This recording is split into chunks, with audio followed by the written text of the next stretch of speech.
এই যে গ্লাসটা, হ্যাঁ এই গ্লাস, পানিটা কত দূর?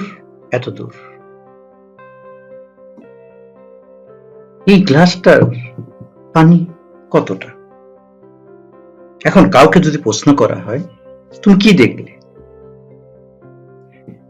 এখানে কেউ দেখবে একটি অর্ধেক গ্লাস, কেউ দেখবে একটি অর্ধেক পানিওয়ালা গ্লাস, আবার কেউ দেখবে এটা অর্ধেক খালি। নাও এই একটা বস্তু আমরা বিভিন্ন জন বিভিন্ন ভাবে দেখি। এই দেখাটাই এটা আপেক্ষিক, যে তার মনের যে দৃষ্টিভঙ্গি, সে দৃষ্টিভঙ্গি থেকে আমরা এটা দেখি। পজিটিভ ওয়েতে যদি বলি তাহলে এটি একটি অর্ধেক ভরা গ্লাস, আবার নেগেটিভ দৃষ্টিভঙ্গি থেকে যদি বলি এটি অর্ধেক খালি গ্লাস। তাহলে এই দৃষ্টিভঙ্গিটা মানুষ টু মানুষ অবশ্যই তারতম্য থাকবে, ভেরিয়েশন থাকবে। এটা থেকে বিচার করে নেওয়া যাবে যে তার মনের অবস্থাটা কি, তার মাইন্ডসেটটা কি।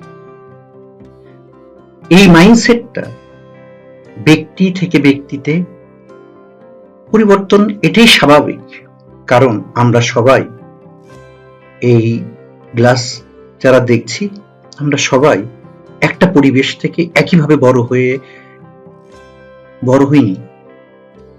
কেউ কোনো প্রকার বাধা বিঘ্ন ছাড়াই মোটামুটি আমরা বড় হয়েছি, কেউ অনেক কষ্ট করে বড় হয়েছি, কেউ বাইরে কাজ করে তারপরে পড়াশোনা করে বড় হয়েছি, কেউ নিজে টিউশনি করেছি সে পয়সায় বড় হয়েছি, কেউ চারিদিকে অনেক শত্রুতার মাঝে বড় হয়েছি। এই সব কিছু মিলে গড়ে উঠেছে আমাদের মানসিকতা। যে যেমন দেখেছি সে তেমন করে আস্তে আস্তে নিজের মানসিকতাটা তেমন ভাবে গড়ে উঠেছে, আমরা দৃষ্টিভঙ্গি সেভাবে দেখছি। কিন্তু সামনের দিকে জীবনে চলতে গেলে দৃষ্টিভঙ্গিটা যদি পজিটিভ দৃষ্টিভঙ্গি না হয় তবে সামনে এগোনো যাবে না। সুতরাং বিভিন্ন পারিপার্শ্বিক অবস্থার কারণে দৃষ্টিভঙ্গি কারো নেগেটিভ থাকতে পারে, কিন্তু তার অর্থ এই না যে এই নেগেটিভ দৃষ্টিভঙ্গি নিয়ে তাকে থাকতে হবে। তাকে নিজের সাথে প্রশ্ন করে, তাকে আইডেন্টিফাই করে তবেই তাকে এই নেগেটিভটা সরিয়ে এখানে পজিটিভটাকে গেঁথে ফেলতে হবে, তাহলেই সামনের দিকে এগিয়ে যাওয়া যাবে। সুতরাং সামনের দিকে এগিয়ে যাব, পজিটিভ থাকবো, পজিটিভ ভাবে সব জিনিস নেব। ধন্যবাদ সবাইকে।